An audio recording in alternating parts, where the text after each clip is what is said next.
Good morning sir. Good morning madam. Good good morning. Morning. मला आता सुरुवात कुठून करू हेच कळत नाहीये.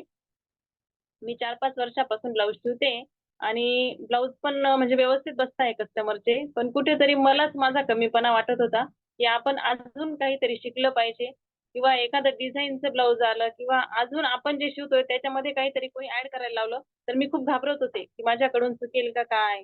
की नाही जर बसलं तर आपलं नाव खराब होईल. जे आपण शिवतोय ते पण स्टॉप होईल की काय? असं मला भीती वाटत होती. पण मग मी सगळ्यात आधी आभार Instagramचं म्हणेल, की तुमचा व्हिडिओ तिथे आला आणि व्हिडिओ येताच मी लगेच त्या नंबरवर कॉल केला आणि तुमच्याशी बोलणं झालं आणि मला तेव्हाच कॉन्फिडन्स आला, की नाही आपण आता काहीतरी एक्स्ट्रा शिकू शकतो. आणि ज्या पद्धतीने मी इथून मागे शिवत होती, ते फक्त एक पॅटर्न आहे आणि त्या पॅटर्नवर आपण ह्या अशा-अशा साईज आहेत आणि ते साईजवर ते पॅटर्न ठेवायचं आणि ते स्टिच करायचं. फक्त एवढंच नॉलेज होतं. त्यात बॉडी मेजरमेंट कसं घ्यायचं, शोल्डर काय असतं, शोल्डर स्लोप काय असतो, अपेक्स पॉइंट काय असतो, अपेक्स टू अपेक्स पॉइंट काय असतो, हे पॉइंट म्हणजे काही माहितीच नव्हते आणि हे असं माप घेतात आणि हे आपण ते ब्लाऊजमध्ये वापरतो हे पण मला माहिती नव्हतं. तुमच्याकडून खूप छान शिकायला भेटलं मॅम. म्हणजे जेवढी माझी अपेक्षा होती किंवा मला जसं वाटत होतं, की आपण याच्यात म्हणजे एवढं शिकू असं सुरुवातीला माझा जो अंदाज होता, त्याच्यापेक्षा खूप जास्त मला शिकायला भेटलं आणि सगळ्यात प्लस पॉइंट म्हणजे आपण लाईव्ह क्लास करून आणि 2 वर्ष ते रेकॉर्डिंग बघू शकतो. म्हणजे जेव्हा आपण परत आपण शिवतोय किंवा स्टिच करतोय, तर आपला कोणताच पॉइंट परत मिस होणार नाही आणि आपण परत प्रॉपरली ते काम करू शकतो. माझा कॉन्फिडन्स मी फक्त 3च ब्लाउज शिवलेत, पण तरी माझा कॉन्फिडन्स इतका वाढला आहे, की मी आता कोणत्याही साईजचं ब्लाउज आलं, तरी मी स्टिच करू शकते आणि कसंही माप असलं, कमी जास्त बॉडी मेजरमेंट कशी असली, तरी मी ते स्टिच करू शकते. एवढा माझा कॉन्फिडन्स वाढलाय आणि मी माझ्या फ्रेंड्सला म्हणा किंवा आता माझं शॉप आहे म्हटल्यावर माझ्याकडे लेडीज येतात.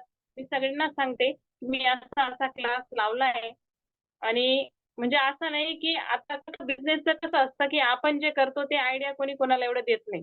पण मी तुमच्याकडून शिकली आहे, की आम्ही तुम्हाला जो काही क्वेशन केला असेल, तुम्ही त्याचं एकदम प्रॉपरली आणि एकदम व्यवस्थितच आम्हाला सजेस्ट केलं असेल. म्हणून मला पण कुठेतरी वाटतं, की आपल्याकडे कोणी आलं ना, तर मी कोणालाही सांगते, की मी असा-असा क्लास केलाय आणि इतकं छान शिकवताय, की मी त्याच्यातून खूप काही म्हणजे खूप काही शिकलेली आहे. म्हणून मला असं मी काल परवापासून पण मला बोलायचं होतं, पण माझी तब्येत खराब असल्यामुळे मला त्या दिवशी पण बोलता नाही आलं. पण मग खूप छान शिकवलं तुम्ही. अगदी बारीक-सारीक पॉइंट्स एकदम व्यवस्थित समजावून सांगितले. आपल्या सिलेबसचा बाहेरचा क्वेशन जरी असला, तरी तुम्ही त्यात कंटाळा केला नाही, की हां, हे आपल्या सिलेबसमध्ये नाही आहे किंवा हे मी सांगू शकत नाही असं. पण मग तुम्ही प्रत्येक प्रश्नाचं व्यवस्थित उत्तर दिलं आणि मला तरी असं वाटत नाही, की आत्तापर्यंत जे काही क्वेशन लेडीजने तुम्हाला विचारले, ते तुम्ही इग्नोर केले किंवा म्हणजे ते आमचं हे झालं नाही असं. म्हणजे प्रत्येक प्रश्नाचं आमचं निरसनच झालेलं आहे. म्हणून मला खूप आनंद होतोय, की मी तुमच्याकडे क्लास केला.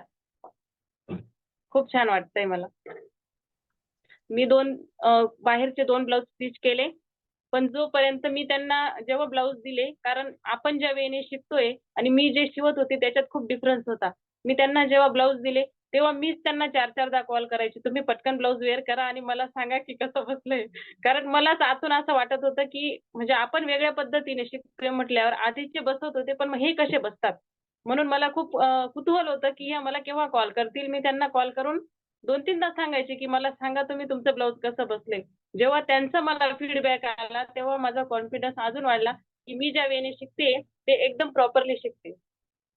माझा आत्मविश्वास अजून वाढलाय, की मी अजून काहीतरी एक्स्ट्रा शिकू शकते, एक्स्ट्रा करू शकते. मेन म्हणजे आपला जो पाया भक्कम झालेला आहे, त्यावर आपण आता कितीही मोठी इमारत बांधू शकतो, एवढा माझा कॉन्फिडन्स वाढलाय. तर जी जबाबदारी आहे सर, मी इथून मागे जे काम करत होती, म्हणजे फक्त शिवत होती. स्टिचिंग चार्जेस पण नेमकेच होते. म्हणजे आपल्या शिलाईप्रमाणेच होते. जे आपण काम करतोय त्यानुसारच होते. पण मग आपल्यावर एक जबाबदारी आहे आणि त्या जबाबदारीला आपण अजून काहीतरी एक्स्ट्रा केलं, तर अजून आपलं नाव पण म्हणजे चांगलं नाव होईल आणि आपण त्यात अजून इन्कम वाढवू शकतो. हे हे क्लास जॉइन केल्यानंतर मला म्हणजे असं लक्षात आलं आणि म्हणजे माझं इतकं कॉन्फिडन्स वाढलं आहे, की मला आता असं वाटतंय ना, की मी म्हणजे सगळं असं शिकू शकते एकदम. कारण आधी माझा खूप जीव घाबरत होता. लक्षात बसेल की नाही? ते म्हणजे व्यवस्थित सांगतील की नाही? ऑनलाईन आहे, मग आपल्याला आपले जे डाउट्स आहेत ते क्लिअर होतील की नाही? पण मग आपण लाईव्ह मध्ये पण शिकतोय, प्लस रेकॉर्डिंग पण आहेत आणि प्लस जरी आपल्याला काही अडचण आली तरी आम्ही तुम्हाला कॉल करून म्हणजे आमचा जो डाऊट आहे तरी म्हणजे 3 टप्प्यांवर आपल्याला एवढं मार्गदर्शन भेटतंय.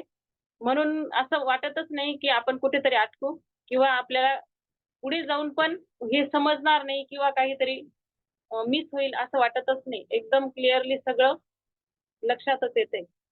दिवसभर मला एवढा वेळ भेटत नव्हता. पण म्हणून मी सुरुवातीला रेकॉर्डिंग जॉइन केली होती. पण मग तुम्ही सांगितलं, की तुम्ही लाईव्ह जॉइन केलं तरी चालेल. मग मी लाईव्ह जॉइन केला. 1 महिन्यापासून माझं काम स्लॅकच आहे. कारण क्लासमुळे मला माझं कस्टमरचं काम घेता येत नव्हतं. दिवसभर आपला 2 1 दीड 2 वाजेपर्यंत क्लास. त्याच्यानंतर थोडंसंच काम व्हायचं. परत घरी जायचं, स्वयंपाक करायचा. हे बऱ्याच म्हणजे कामांमुळे माझी प्रॅक्टिस म्हणजे डोक्यात सगळं बसलंय फक्त प्रॅक्टिकल झालेलं नाहीये आणि जे झालंय ना त्याच्यात पण मी खूप समाधानी आहे आणि माझा कॉन्फिडन्स वाढलाय, की मी करू शकते. जेवढं मी 2 पावलं मागे गेली ना त्याच्यापेक्षा 10 पावलं पुढे जाणार आहे एवढी मला गॅरंटी आहे. म्हणून मला नक्कीच. त्या गोष्टीचा काहीच हे वाटत नाहीये, की माझं जरी हा महिना माझा थोडा स्लॅक असेल, पण पुढचे दिवस माझे खूप चांगले जाणार आहेत, याची मला 100% गॅरंटी आली.